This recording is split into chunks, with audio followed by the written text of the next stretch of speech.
بسم اللہ الرحمن الرحیم۔ تاریخ میں اس سوال کا جواب نہیں ملتا کہ حلب جیسے بڑے اور قلعہ بند شہر کو مسلمانوں نے کیوں اتنا نظر انداز کر رکھا تھا کہ وہاں مجاہدین کی نفری آبادی کے لحاظ سے بہت تھوڑی تھی، اور یہ چند ایک مجاہدین جزیہ اور محصولات وصول کر کے اور انتظامیہ کا کاروبار چلانے میں مصروف رہتے تھے۔ حلب کی آبادی بڑھتی جا رہی تھی، جس کی وجہ یہ تھی کہ الجزیرہ کے علاقوں سے بھاگے ہوئے عیسائی قبائل حلب میں جا کر پناہ لیتے تھے۔ مختلف قبیلوں کے کئی ایک سردار بھی وہاں جا پہنچے تھے یا وقتاً فوقتاً وہاں جاتے رہتے تھے۔ حلب میں ابھی بغاوت اور سرکشی کے کوئی آثار نہیں تھے۔ اینتھونیس، روتاس، لیزا اور یوکلس جب حلب میں داخل ہوئے تو کسی نے انہیں اچھی طرح دیکھا بھی نہیں، کسی کو دیکھنے کی ضرورت ہی محسوس نہ ہوئی۔ اس قسم کے خانمہ برباد پناہ گزین تو حلب میں آ ہی رہے تھے۔ اینتھونیس اور اس کے ساتھیوں کو بھی ایسے ہی پریشان حال پناہ گزین سمجھا گیا۔ ان کے سامنے بوڑھے کے بھیجے ہوئے دو خاص آدمی تھے جو انہیں ایک سردار کے گھر میں لے گئے۔ حلب میں جا کر پتہ چلا کہ جس بزرگ کے پاس یہ لوگ گئے تھے وہ کوئی معمولی حیثیت کا آدمی نہیں، بلکہ ان قبائل کا دانشور تھا، جسے سردار بھی پیر و مرشد کا درجہ دیتے تھے۔ یہی وجہ تھی کہ اینتھونیس جن سرداروں کے پاس گیا انہوں نے اس کی اور اس کے ساتھیوں کی بہت ہی عزت اور پذیرائی کی۔ اینتھونیس نے ان سرداروں کے ساتھ بات کی تو انہوں نے 3-4 اور سرداروں کو بلا لیا جو حلب میں ہی موجود تھے۔ اینتھونیس نے اپنا مدعا اور عزم بیان کیا تو اس نے سرداروں کو پہلے ہی تیار پایا۔ اب یہ پلان بنانا تھا کہ مسلمانوں کے خلاف معرکہ آرائی کی ابتدا کس طرح کی جائے۔ کچھ دیر بات چیت اور بحث و مباحثہ ہوا اور ایک لائحہ عمل تیار ہو گیا۔ اس کے مطابق سرداروں نے اپنے خاص آدمی بلائے اور انہیں کچھ ہدایات دے کر دوڑا دیا۔ 2 ہی دنوں بعد قلعہ حلب میں آنے والے پناہ گزین قبائلیوں کی تعداد بڑھنے لگی اور بڑھتی ہی چلی گئی۔ جو مسلمان مجاہدین شہر میں موجود تھے انہوں نے یہ دیکھنے کی ضرورت ہی محسوس نہ کی کہ ان پناہ گزینوں کے ساتھ ہتھیار بھی آ رہے ہیں۔ ان ہتھیاروں میں زیادہ تر برچھیاں تھیں اور اس سے زیادہ کمانیں اور تیروں سے بھری ہوئی ترکشیں بھی تھیں۔ بعض ہتھیار تو کھلم کھلا آئے تھے اور زیادہ تر ہتھیار چھپا کر لائے جا رہے تھے۔ رومی اس شہر سے بھاگ گئے تھے۔ ان کے مکان اور فوجیوں کی بارکیں خالی پڑی تھیں۔ پناہ گزین ان میں آ کر قیام کرتے تھے اور ان کی تعداد اتنی زیادہ ہو گئی کہ خیمے گاڑنے پڑے۔ اینتھونیس سرداروں کو فوجی اور جنگی نوعیت کی ہدایت دیتا تھا اور سردار یہ ہدایات اپنے خاص آدمیوں کو دیتے اور اس طرح تمام لوگوں تک یہ پہنچ جاتی تھی اور لوگ اس کے مطابق تیاریاں کر رہے تھے۔ اینتھونیس اور اس کے کسی بھی ساتھی کو مسلمان تو پہچانتے ہی نہیں تھے۔ لیزا اور یوکلس تو شاہی خاندان کے افراد تھے، انہیں مسلمان پہچان ہی نہیں سکتے تھے۔ البتہ یوکلس کو تقریباً تمام عیسائی سردار پہچانتے تھے، اور یہ بھی ایک وجہ تھی کہ یہ سردار فوراً اینتھونیس کے ساتھ ہو گئے تھے۔ یوکلس نے ایک قبائلی لڑکی کو قسطنطین کی دست درازی سے اس طرح بچایا تھا کہ تلوار نکال لی تھی، اور اگر محافظ دستے کا ایک افسر درمیان میں نہ آتا تو ان دونوں بھائیوں میں سے کوئی ایک قتل ہو جاتا۔ پھر یوکلس لڑائی سے پہلے ان قبائلیوں کے لشکر میں گھومتا پھرتا رہا تھا، اور سب کے دلوں میں اس واقعے کی وجہ سے یوکلس کی عزت پیدا ہو گئی تھی۔ یہ قبائلی یوکلس کو اپنی عزت و آبرو کا محافظ سمجھنے لگے۔ قبائلیوں کا 30,000 کا لشکر بددل ہو کر ہرقل کا ساتھ چھوڑ گیا تھا، جس کی اور وجوہات تو تھیں، لیکن اس میں یوکلس کا عمل دخل بھی تھا۔ اب وہی یوکلس اپنے باپ کا ساتھ چھوڑ کر اور شاہی زندگی ترک کر کے ان کے پاس آ گیا تھا۔ لیزا تو رات کے وقت کبھی باہر نکلتی اور قلعے کی دیوار پر گھوم پھر لیتی تھی۔ یوکلس نوجوان لڑکا تھا، وہ ایک گھر میں قید رہ ہی نہیں سکتا تھا، اور قید رہنے کی ضرورت بھی نہیں تھی۔ اسے مجاہدین میں سے تو کوئی پہچانتا نہیں تھا۔ ایک روز وہ شہر سے نکلا اور ویسے ہی سیر سپاٹے کے لیے ایک طرف چل پڑا۔ اس طرف سبزہ زیادہ تھا اور بڑے گھنے اور خوبصورت درخت تھے، اور وہیں کہیں ایک چشمہ بھی تھا۔ کچھ کھیت بھی تھے۔ وہ اس طرف جا رہا تھا کہ 4-5 لڑکیاں کچھ دور سے ہنستی کھیلتی آ رہی تھیں۔ یوکلس کو دیکھ کر وہ رک گئیں۔ یوکلس نے ان کی طرف دیکھا ایک لڑکی دوڑتی ہوئی یوکلس کے پاس آئی۔ یوکلس اسے ٹھیک طرح پہچان نہ سکا۔ تم وہی ہو، لڑکی نے کہا۔ میں تمہیں ساری عمر نہیں بھول سکتی۔ تم نے میری عزت بچائی تھی، تم نہ ہوتے تو۔ وہ میرا فرض تھا، یوکلس نے مسکراتے ہوئے کہا۔ مجھے تو تمہاری صورت ہی یاد نہیں رہی تھی۔ وہ بڑی بھولی بھالی، معصوم سی اور بڑی خوبصورت لڑکی تھی۔ ابھی تو وہ بمشکل نوجوان ہوئی تھی۔ جذبات کی شدت سے اس نے یوکلس کے دونوں ہاتھ پکڑ لیے۔ اس نے محسوس کیا کہ یوکلس کا بایاں ہاتھ دائیں ہاتھ سے بہت ہی مختلف ہے۔ لڑکی نے اس کے دونوں ہاتھ اپنی آنکھوں سے لگا کر چومے اور پھر بائیں ہاتھ کو غور سے دیکھا۔ یوکلس نے اسے بتایا کہ اس کا بایاں بازو پیدائشی طور پر بیکار اور سوکھا ہوا ہے۔ لڑکی کے چہرے پر اداسی آئی اور اس کی آنکھوں میں آنسو آ گئے۔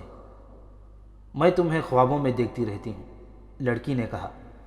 جب یہ خیال آتا تھا کہ تمہیں ساری عمر نہیں دیکھ سکوں گی تو بہت دکھ ہوتا تھا۔ تم جیسے غیرت مند آدمی مجھے اپنی جان سے زیادہ عزیز لگتے ہیں۔ وہ میرا بڑا بھائی تھا جسے میں قتل کرنے کو تیار ہو گیا تھا، یوکلس نے کہا۔ میرا ایک بازو نہیں ہے، پھر بھی میں تلوار سے، برچھی اور کلہاڑے سے 2-3 آدمیوں کا مقابلہ کر سکتا ہوں۔ سنا تھا تم بادشاہ کے بیٹے ہو، لڑکی نے کہا۔ وہ بادشاہ تو بھاگ گیا ہے، تم یہاں کیوں آئے ہو؟ میں بادشاہی کو ٹھوکر مار کر آیا ہوں، یوکلس نے کہا۔ اس روز تمہاری عزت بچائی تھی، اب تمہارے قبیلے کی عزت بچانے آیا ہوں، اب یہیں رہوں گا۔ لڑکی کے چہرے پر ایسا تاثر آ گیا تھا جیسے اسے یقین نہ آ رہا ہو کہ اس کے خوابوں کا شہزادہ اس کے سامنے کھڑا ہے۔ دوسری لڑکیاں ذرا پرے کھڑی دیکھ رہی تھیں۔ لڑکی نے انہیں ہاتھ سے اشارہ کیا کہ وہ چلی جائیں۔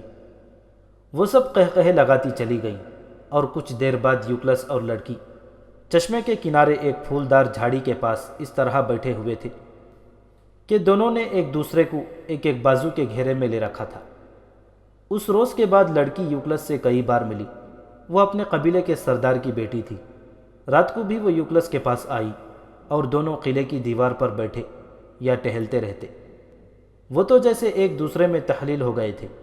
یوکلس نے اسے بتا دیا تھا کہ وہ یہاں کیا کر رہا ہے۔ اب تو لڑکی نے اسے آسمان سے اترا ہوا فرشتہ سمجھنا شروع کر دیا تھا۔ میرا ایک وہم تم کس طرح ختم کر سکتے ہو، لڑکی نے ایک روز یوکلس سے کہا۔ جو سلطنت یا بادشاہی تم قائم کرنے آئے ہو وہ ہو گئی تو تم پھر شہزادے بن جاؤ گے اور مجھے بھول جاؤ گے۔ تمہارے سامنے تو میری کوئی حیثیت ہی نہیں۔ یوکلس نے اسے الفاظ میں نہیں، اپنے ساتھ لگا کر عملاً یقین دلایا کہ وہ اسے کبھی نہیں بھولے گا، اور کتنا ہی اونچا کیوں نہ چلا گیا اس کے بغیر نہیں رہ سکے گا۔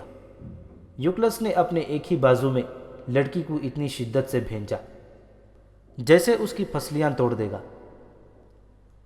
اینتھونیس نے جنگ کی ابتدا کی جو رات مقرر کی تھی، اس رات قبائلیوں نے بغیر کسی دشواری کے ان مجاہدین پر قابو پا لیا جو قلعے میں موجود تھے۔ وہ جہاں جہاں رہتے تھے وہاں گہری نیند سوئے ہوئے تھے۔ اس کام کے لیے جو قبائلی منتخب کیے گئے تھے وہ اینتھونیس اور روتاس کی ہدایات اور ریہرسل کے مطابق پہنچے اور ان مجاہدین کو مقابلے کی مہلت ہی نہ دی۔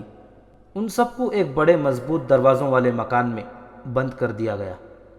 شہر کے صدر دروازے پر 2 مجاہدین ڈیوٹی پر رہتے تھے۔ انہیں کسی طرح پتہ چل گیا کہ شہر میں بغاوت ہو گئی ہے اور ان کے ساتھی پکڑے گئے ہیں۔ یہ دونوں وہاں سے نکلنے لگے تو ان پر چند ایک قبائلیوں نے حملہ کر دیا۔ دونوں نے جم کر مقابلہ کیا، زخمی ہوئے لیکن وہاں سے نکل آئے۔ وہاں سے 3 میل دور ایک بستی تھی، وہاں پہنچے اور 2 گھوڑے لے کر ان پر سوار ہوئے اور گھوڑے دوڑا دیے۔ تقریباً 20 میل دور قنسرین کا شہر تھا۔ خالد بن ولید رضی اللہ تعالیٰ عنہ اس وقت قنسرین میں تھے۔ یہ ایک مضبوط قلعہ تھا اور خاصا وسیع و عریض شہر تھا۔ یہ رومیوں سے خالد بن ولید نے چھینا اور انہیں بھگایا تھا۔ دونوں مجاہد اپنے زخموں کی پرواہ نہ کرتے ہوئے اگلے روز قنسرین پہنچے اور خالد بن ولید کو اطلاع دی کہ حلب میں بغاوت ہو گئی ہے۔ خالد بن ولید رضی اللہ تعالیٰ عنہ نے ایک قاصد سپہ سالار ابو عبیدہ رضی اللہ تعالیٰ عنہ کو پیغام دینے کے لیے بھیج دیا اور اپنا لشکر فوراً تیار کر کے حلب کی طرف روانہ ہو گئے۔ خالد بن ولید کی پیش قدمی تیز و تند طوفان کی طرح ہوا کرتی تھی۔ ان کی رسد اونٹوں پر اور بیل گاڑیوں پر پیچھے آ رہی تھی، جس کی طرف خالد بن ولید کی ذرا سے بھی توجہ نہیں تھی۔ وہ تو بھوکے پیاسے بھی اپنے ہدف پر پہنچنا چاہتے تھے۔ یہ گھڑ سوار لشکر جب حلب پہنچا تو خالد بن ولید جیسے تاریخ ساز سالار نے بھی محسوس کر لیا کہ اس قلعے کو آسانی سے سر نہیں کیا جا سکے گا۔ مشہور تاریخ دان واقدی لکھتا ہے کہ دور دور کے قبائل کے لڑنے والے لوگ بھی حلب میں اکٹھے ہو گئے تھے اور بروقت مسلمانوں کو پتہ نہ چل سکا۔ نہ انہوں نے انہیں غور سے دیکھنے کی ضرورت محسوس کی تھی۔ مسلمان انہیں پناہ گزین سمجھتے رہے اور یہ خیال رکھا کہ انہیں رہائش اور روٹی ملتی رہے اور کوئی محرومی اور محتاجی محسوس نہ کرے۔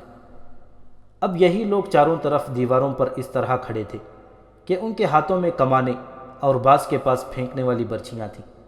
ان کی تعداد اتنی زیادہ تھی کہ ان کے درمیان سے ہوا بھی نہیں گزر سکتی تھی۔ خالد بن ولید رضی اللہ تعالیٰ عنہ کے لشکر کی تعداد 4000 تھی۔ خالد بن ولید نے دیواروں پر کھڑے قبائلیوں پر تیر پھینکے، لیکن دیواروں سے جو تیر آئے ان کے سامنے اپنے تیر انداز ٹھہر نہ سکے۔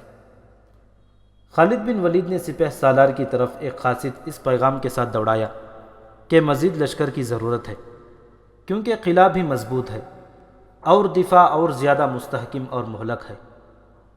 ابو عبیدہ رضی اللہ تعالیٰ عنہ نے سالار ایاز بن غنم رضی اللہ تعالیٰ عنہ کو 5000 گھوڑ سواروں کے ساتھ حلب پہنچنے کا حکم دیا۔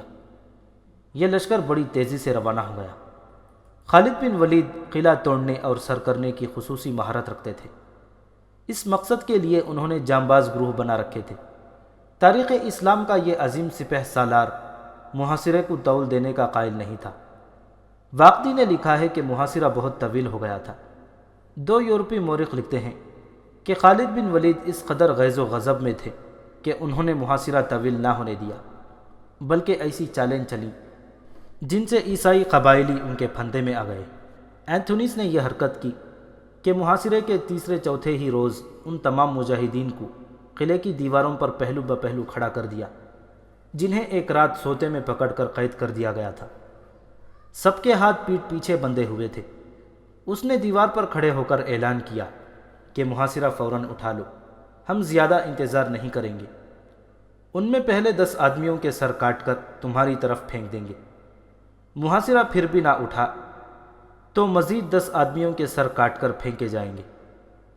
محاصرہ نہیں اٹھانا، ایک قیدی مجاہد نے بڑی ہی بلند اور پرجوش آواز میں کہا، ہمارے سر کٹ جانے دو، ہم گھروں سے اللہ کی راہ میں سر کٹوانے ہی نکلے ہیں۔ محاصرہ نہ اٹھانا، اللہ تمہاری مدد کرے گا، قلعہ توڑ لوگے۔ تمام قیدی مجاہدین نے، جن کی تعداد کم و بیش 100 تھی، نعرے لگانا شروع کر دیے۔ وہ سب یہی کہہ رہے تھے کہ محاصرہ نہ اٹھانا، ہمارے سر کٹ جانے دو۔ ان قیدی مجاہدین کے جذبہ ایثار اور جوش و خروش نے باہر والے مجاہدین کو آگ بگولا کر دیا۔ یہ تو سالاروں کا کمال تھا کہ انہوں نے مجاہدین کو اپنے قابو میں رکھا، ورنہ وہ تو اس قدر جوش میں آ گئے تھے کہ سب کے سب قلعے پر حلہ بول دینے کو تیار ہو گئے تھے۔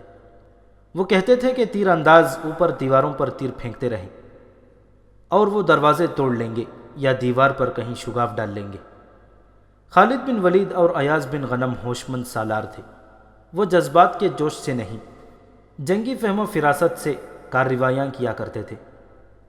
1-2 دنوں کی کوششوں کے بعد خالد بن ولید نے شہر کے اندر افراتفری پھیلانے کا یہ طریقہ اختیار کیا کہ فتیلے والے تیر شہر کے اندر پھینکنے شروع کر دیے۔ یہ آگ لگانے والے تیر تھے۔ انہیں دیواروں کے اوپر سے اندر تک پہنچانا آسان نہیں تھا، لیکن شہر کے ایک طرف کچھ بلند جگہ مل گئی جس پر تیر انداز کھڑے ہو کر تیر اندر پھینک سکتے تھے۔ بعض تیر انداز درختوں پر چڑھ گئے تھے اور وہاں سے آگ والے تیر اندر پھینکنے لگے۔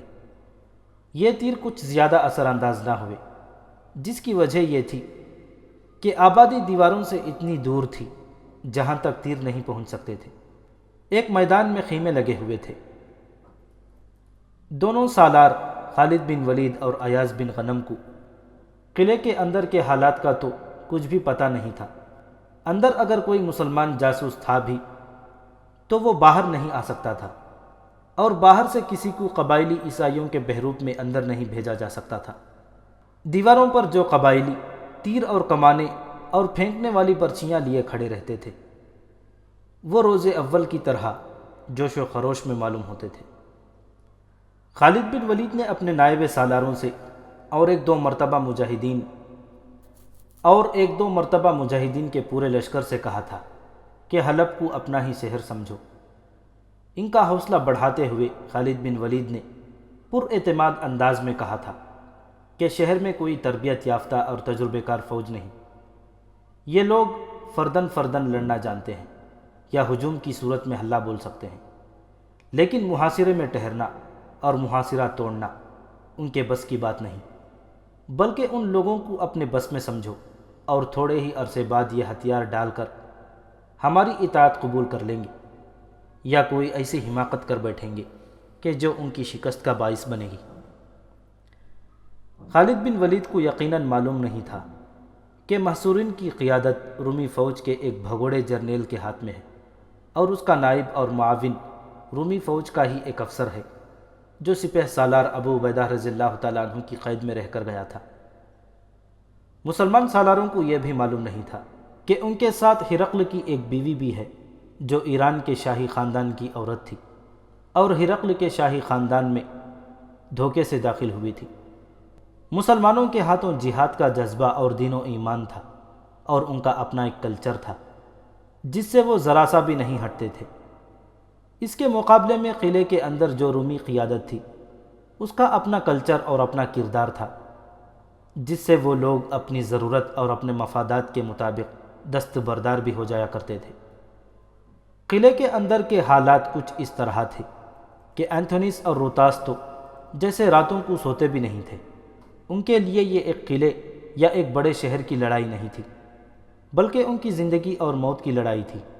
اینتھونیس کا یہ عزم بھی تھا کہ وہ ایک عیسائی سلطنت کی بنیاد رکھے گا اور الجزیرہ کے قبائلی عیسائیوں کو ایک جنگی طاقت کی صورت میں منظم کرے گا۔ اس عزم کی تکمیل کے لیے بھی ضروری تھا کہ وہ حلب کو ہاتھ سے نہ جانے دے۔ روتاس اس کا دست راست بن گیا تھا۔ ہرقل کا بیٹا یوکلس بھی ان کے ساتھ تھا، لیکن وہ نوجوان تھا اور ایک بازو سے معذور بھی۔ وہ ایک ہاتھ سے لڑنا جانتا تھا، قیادت کے قابل نہیں تھا، پھر بھی وہ اپنے آپ کو جرنیل ہی سمجھتا تھا۔ اپنی اس حیثیت کو وہ اپنا حق سمجھتا تھا کیونکہ وہ شاہ ہرقل کا بیٹا تھا۔ وہ بھی دن رات بھاگتا دوڑتا رہتا تھا، اور جب سے حلب محاصرے میں آیا تھا اس رومی نوجوان نے یہ معمول بنا لیا تھا کہ دیوار پر جاتا یا نیچے شہر میں گھوم پھر رہا ہوتا تو چند ایک آدمیوں کو اکٹھا کر کے انہیں بتاتا تھا کہ وہ یسوع مسیح کی سلطنت کے قیام کے لیے لڑ رہے ہیں، اس لیے آخر فتح ان کی ہوگی۔ اس طرح وہ جوشیلی اور جذباتی باتیں کر کے ان لوگوں کی حوصلہ افزائی کرتا تھا۔ وہ کئی راتیں اپنی ماں کے پاس جاتا ہی نہیں تھا۔ عام طور پر قلعے کے صدر دروازے کے اوپر جو کمرے بنے ہوئے تھے ان میں سے کسی ایک کمرے میں سو جاتا تھا۔ اینتھونیس، لیزا اور یوکلس ایک مکان میں رہتے تھے اور روتاس الگ مکان میں رہتا تھا۔ یہ نہایت اچھے، صاف ستھرے اور اونچے درجے کے مکان تھے۔ روتاس 2-4 دنوں کے وقفے سے لیزا کے گھر آیا کرتا اور اس کا یہ آنا محض رسمی ہوتا تھا۔ جب سے حلب محاصرے میں آیا تھا روتاس نے لیزا کے ہاں جانا بہت ہی کم کر دیا تھا، جس کی وجہ یہ تھی کہ محاصرے کے سلسلے میں اسے دن رات بھاگ دوڑ کرنی پڑتی تھی۔ یہ اینتھونیس کا گھر تھا، لیکن وہ بھی اب اس گھر میں اس طرح آتا تھا جیسے روتاس کی طرح رسمی طور پر آ گیا ہو۔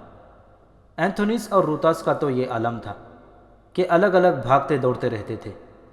ابھی دیوار پر ہیں تو یوں لگتا تھا جیسے کود کر نیچے آ گئے ہوں۔ دیکھنے والوں کو شک ہوتا تھا کہ وہ ہر جگہ ہر وقت موجود ہوتے ہیں۔ اینتھونیس کبھی بہت دیر سے گھر جاتا اور پلنگ پر گرتا اور اس کی آنکھ لگ جاتی۔ کچھ ہی دیر بعد وہ ہڑبڑا کر جاگ اٹھتا اور باہر کو بھاگ جاتا۔ وہ گھر ہوتا تو بھی لگتا تھا گھر سے غیر حاضر ہے۔ یہ دونوں آخر کمانڈر تھے۔ انہیں احساس تھا کہ جن کی وہ قیادت کر رہے ہیں وہ لڑنا تو جانتے ہیں، لیکن منظم ہو کر لڑنے کا انہیں کوئی تجربہ نہیں۔ وہ ان لوگوں کو ہدایات دیتے رہتے اور خود دیوار پر گھوم پھر کر دیکھتے رہتے تھے کہ مسلمان دروازوں کے قریب نہ آ جائیں۔ اس کے ساتھ ہی وہ جوان آدمیوں کو قلعے سے نکل کر مسلمانوں پر حملہ کرنے کے لیے بھی تیار کر رہے تھے۔ مختصر یہ کہ دیگر مصروفیات کے ساتھ ساتھ وہ محاصرے کے دوران لوگوں کو ٹریننگ بھی دے رہے تھے۔ ایک رات اینتھونیز گھر آیا اور آتے ہی لڑ گیا۔ وہ بہت تھکا ہوا تھا، لیزا اسے دیکھتی رہی کہ وہ کوئی بات کرے گا۔ ذرا سا سستا کر اینتھونیز نے محاصرے کی بات شروع کر دی۔ لیزا کے چہرے پر نمایاں طور پر اکتاہٹ کا تاثر آ گیا اور صاف پتہ چلتا تھا کہ وہ اینتھونیز کی باتوں میں ذرا سے بھی دلچسپی نہیں لے رہی۔ کیا تم میرے ساتھ کوئی اور بات نہیں کرنا چاہتے؟ لیزا نے ایسے لہجے میں کہا جیسے اینتھونیز بڑی اچھی طرح سمجھتا تھا۔ لیزا، اینتھونیز نے اٹھ کر بیٹھتے ہوئے کہا، کیا تم یہ بات کہہ رہی ہو؟ میں تو یہ توقع رکھتا ہوں کہ میں گھر آؤں تو تم پہلی بات مجھ سے یہ پوچھو کہ محاصرہ کب ٹوٹے گا اور اسے توڑنے کی کوئی صورت پیدا کی جا رہی ہے یا نہیں۔ تم تو یوں بات کر رہی ہو جیسے حالات معمول کے مطابق ہیں۔ مجھے تو کوئی اور بات سوچتی ہی نہیں۔ لیزا کچھ زیادہ ہی اکتاہٹ کا اظہار کر رہی تھی۔ اینتھونیز نے اسے غور سے دیکھا تو لیزا کی آنکھوں میں اسے کوئی اور ہی خمار چڑھا ہوا نظر آیا۔ وہ اس خمار سے اور لیزا کے چہرے پر آئے ہوئے تاثرات سے بڑی اچھی طرح واقف تھا۔ ان دونوں کے تعلقات میاں بیوی والے تھے۔ یہ کوئی عشق و محبت والا معاملہ نہیں تھا کہ یہ دونوں ایک دوسرے پر مرتے ہوں۔ لیزا، اینتھونیز نے کہا، ہوش میں آؤ اور حقیقت کو دیکھو۔ یہ وقت رومان لڑانے کا نہیں۔ حالات کو دیکھو اور سوچو کہ ہم یہ جنگ ہار گئے تو ہمارے لیے کوئی پناہ نہیں ہوگی۔ ہم یہاں سے بھاگ کر جائیں گے کہاں؟ بنو تغلب جیسے طاقتور قبیلے نے چند اور قبیلوں کے ساتھ مسلمانوں کی اطاعت قبول کر لی ہے۔ تمہیں تو میری طرح گھر سے باہر ہونا چاہیے۔ کیا تم خود نہیں سوچ سکتی کہ ان قبائلیوں کی عورتوں کو تم لڑنے کے لیے تیار کر سکتی ہو؟ اینتھونیز لیزا کو پوری طرح نہیں سمجھ سکا، جس کی وجہ اس کے سوا اور کیا ہو سکتی تھی کہ لیزا نے اس کے ساتھ جو دوستی لگائی تھی وہ صرف جسم کے ساتھ تعلق رکھتی تھی، اور لیزا نے اسے جسمانی تشنگی کی تسکین کے لیے اپنا دوست بنایا تھا۔ لیزا ہرقل کے حرم کی ایک عورت تھی۔ اسے صرف یہ اعزاز حاصل تھا کہ وہ ہرقل کی بیوی تھی، اور دوسرا اعزاز یہ کہ وہ ایران کے شاہی خاندان میں سے تھی۔ وہ جانتی تھی کہ شاہی محلات میں خوبصورت عورت کا استعمال کیا ہوتا ہے۔ اس نے ایران کے محلات میں بھی دیکھ لیا تھا اور روم کے بادشاہ کے ہاں بھی۔ پہلے بیان ہو چکا ہے کہ لیزا نوجوان اور غیر معمولی طور پر حسین و جمیل لڑکی تھی۔ اسے خون کے رشتوں نے ایک طلسماتی دھوکہ بنا کر ہرقل کے ہاں بھیجا تھا کہ اس پر اپنے حسن کا طلسم طاری کر کے اسے زہر دے کر وہاں سے بھاگ نکلنے کی کوشش کرے۔ ہرقل کے پاس پہنچی تو اس کی بیوی بن گئی۔ وہ بڑی ہی زہریلی ناگن بن کر ہرقل کے پاس آئی تھی، لیکن ہرقل کو دیکھ کر اور اس کے جذبات سے متاثر ہو کر وہ ناگن سے وہ انسان بن گئی تھی جس میں جذبات ہوتے ہیں، اور دل و جگر بیدار ہو کر اپنا آپ اپنی پسند کے انسان کے حوالے کر دیتے ہیں۔ لیکن ہرقل نے تھوڑے ہی عرصے میں اس کے یہ جذبات کچل ڈالے اور اسے اپنے حرم میں پھینک دیا جو عورتوں کا گودام تھا۔ اس کا نتیجہ یہ سامنے آیا کہ لیزا کی ذات میں صرف حیوانی جذبات رہ گئے۔ وہ جوان تھی اور اسے ایک جوان ساتھی کی ضرورت تھی۔ اس جذباتی کیفیت میں وہ ایسا آتش فشاں پہاڑ بن گئی تھی جس کا منہ بند تھا اور لاوا باہر نکلنے کو تڑپ رہا تھا۔ اینتھونیز کی جگہ اسے کوئی اور اپنے قریب آتا نظر آ جاتا تو وہ اسی کی ہو کے رہ جاتی۔ اتفاق ایسا ہوا کہ اینتھونیز اس کے قریب آ گیا اور لیزا نے لپک کر اسے اپنے ساتھ چپکا لیا، اور جب دیکھا کہ اس شخص کے ساتھ ملاقاتیں آسانی سے ہو جاتی ہیں تو فرض کر لیا کہ یہی اس کا خاوند ہے۔ اب تو اس کے بیٹے یوکلس نے بھی قبول کر لیا تھا کہ اس کا باپ ہرقل نہیں اینتھونیز ہے۔ بادشاہوں کی بیویاں اور ان کے حرموں کی عورتوں میں قومی جذبہ نام کو بھی نہیں ہوا کرتا، نہ انہیں کسی ملک اور وطن سے محبت ہوتی ہے۔ وہ تو اس صورتحال کو بھی قبول کیے رکھتی تھیں کہ کوئی اور بادشاہ اس ملک پر حملہ کرے گا اور انہیں بھی اپنے قبضے میں لے کر اپنی تفریح کا ذریعہ بنا لے گا، یا کوئی اور جرنیل یا کوئی شہزادہ انہیں اپنے ساتھ لے جائے گا۔ انہیں فتح و شکست کے ساتھ ذرا سی بھی دلچسپی نہیں ہوتی تھی۔ لیزا بھی ایسی ہی عورتوں میں سے ایک تھی۔ اس وقت اسے حلب کی نہیں، اینتھونیس کی شدید ضرورت تھی۔ اس نے یہ بھی محسوس نہ کیا کہ اینتھونیس بھی ہرقل کی طرح اس سے اکتا سکتا ہے۔ اس نے اینتھونیس میں اپنے جذبات کی حرارت پیدا کرنے کی کوشش کی، مگر اینتھونیس اس کی جذباتی سطح سے بہت اوپر چلا گیا تھا۔ اس نے لیزا کو دھتکارا تو نہیں، لیکن یہ بھی قبول نہ کیا کہ لیزا اس کے پاس بیٹھے۔ تم اپنی بادشاہی قائم کرنے کی فکر میں ہو، لیزا نے یاس انگیز لہجے میں کہا۔ یہ بادشاہی نہ جانے کب قائم ہوگی، لیکن تم ابھی سے شاہ ہرقل بن گئے ہو۔ تم میرے ساتھ اب پہلے کی طرح بیٹھ کر بات ہی نہیں کرتے۔ اینتھونیس بہت ہی تھکا ہوا تھا۔ تھکاوٹ کے علاوہ اس پر محاصرہ اور حلب کی فتح و شکست سوار تھی، اور یہی ایک سوچ اس کے ذہن پر غالب رہتی تھی کہ محاصرے کو کس طرح توڑے اور مسلمانوں کو یہاں سے بھگا دے۔ اس نے لیزا کی طرف وہ توجہ نہ دی جس کی وہ طلبگار تھی۔ وہ کبھی جذباتی اور کبھی شاقی لہجے میں کچھ نہ کچھ بولتی رہتی تھی، اور اینتھونیس گہری نیند سو گیا۔ لیزا نے اسے سوتے ہوئے دیکھا تو اسے یوں لگا جیسے وہ مر گیا ہو۔ وہ اس کے چہرے پر نظریں گاڑے دیکھتی رہی اور اسے یوں دھچکا لگا جیسے ایک چشمہ تھا جو اچانک خشک ہو گیا ہو۔ اس کا اپنا بیٹا یوکلس، جسے دیکھ دیکھ کر وہ جیتی تھی اور جس پر وہ اپنی جان نچھاور کرتی تھی، اس کی طرف پہلے سے توجہ نہیں دیتا تھا۔ وہ تو 2 اور کبھی 3 دن اور راتیں گھر سے غائب رہتا تھا۔ کبھی ذرا سی دیر کے لیے لیزا کے پاس آ جاتا اور اسے حوصلہ اور تسلی دے کر بھاگم بھاگ چلا جاتا۔ اینتھونیس تو کہتا تھا کہ وہ یسوع مسیح کی سلطنت قائم کرے گا، لیکن یوکلس کو اس سلطنت کے ساتھ یہ دلچسپی تھی کہ وہ ہرقل اور قسطنطین کو قتل کر دے گا۔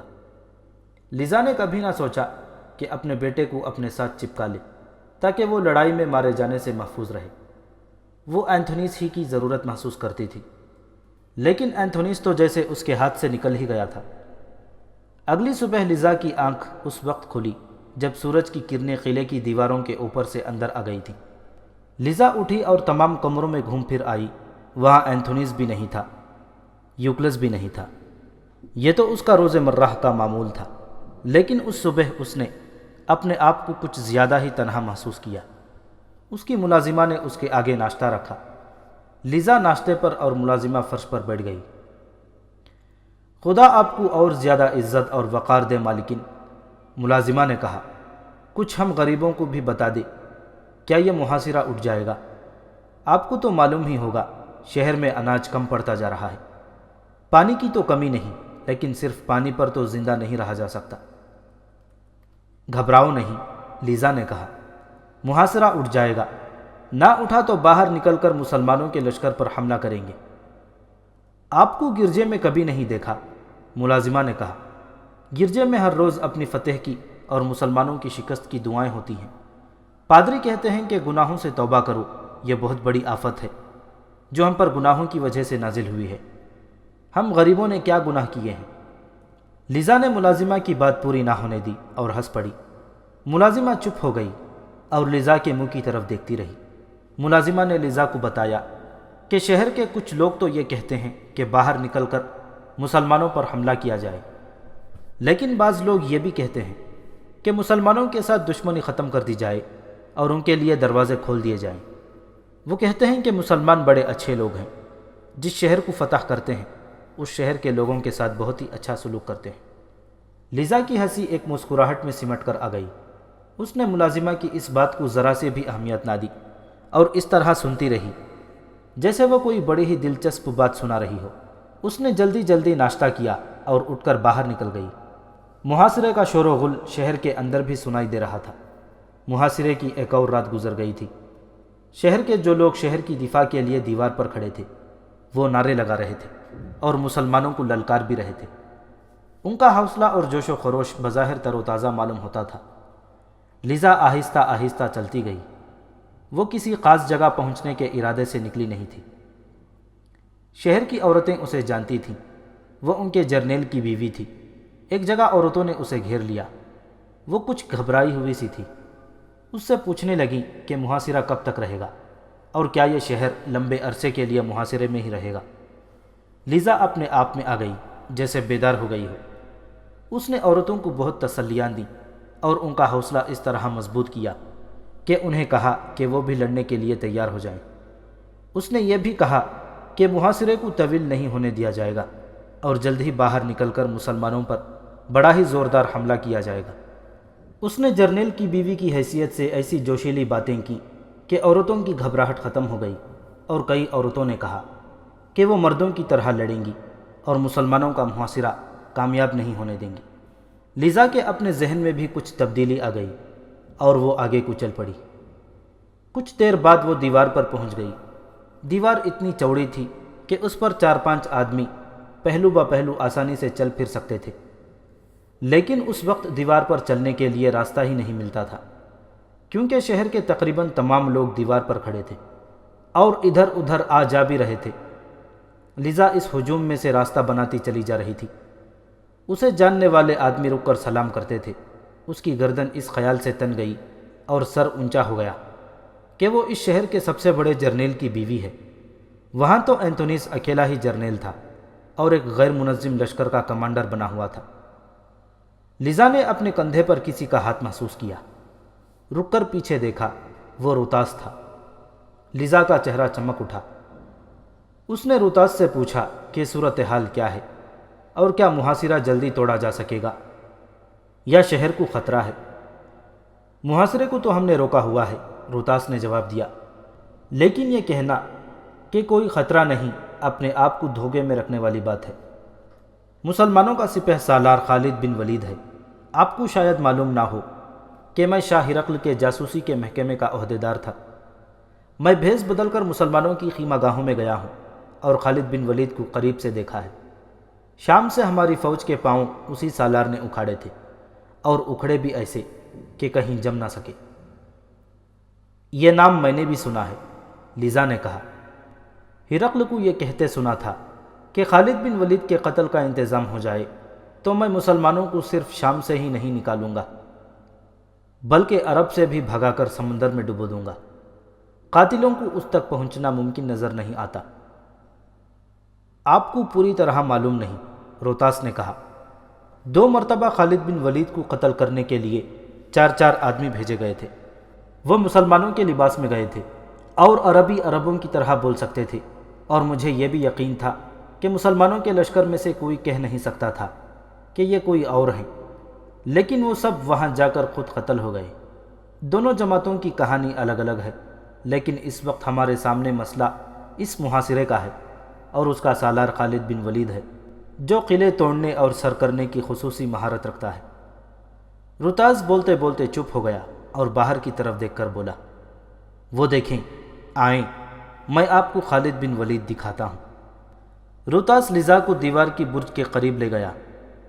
دور 2 گھڑ سوار آگے آگے اور 8-10 گھڑ سوار ان کے پیچھے پیچھے جا رہے تھے۔ اگلے 2 سواروں میں جو دائیں طرف ہے وہ خالد بن ولید ہے۔ روتاس نے کہا، بائیں طرف ایاز ہے، میں اس کا پورا نام نہیں جانتا، یہ بھی سالار ہے۔ آپ اتنی دور سے خالد بن ولید کا چہرہ اچھی طرح نہیں دیکھ سکتی، قریب سے دیکھیں تو دشمن ہونے کے باوجود آپ بے ساختہ کہہ اٹھیں گی کہ اس چہرے پر خدا نے اپنا تاثر سجا دیا ہے جو دیکھنے والوں کو متاثر کرتا ہے۔ اس سالار کے چہرے پر اس کی روح کی چمک دمک بھی نظر آتی ہے۔ یہ ان جرنیلوں اور سالاروں میں سے ہے جو صرف فتح کرنا جانتے ہیں اور شکست سے واقف ہی نہیں ہوتے۔ تو کیا خالد بن ولید حلب کو فتح کر لے گا؟ لذا نے پوچھا۔ میں آپ کا حوصلہ نہیں توڑنا چاہتا، روتاس نے کہا۔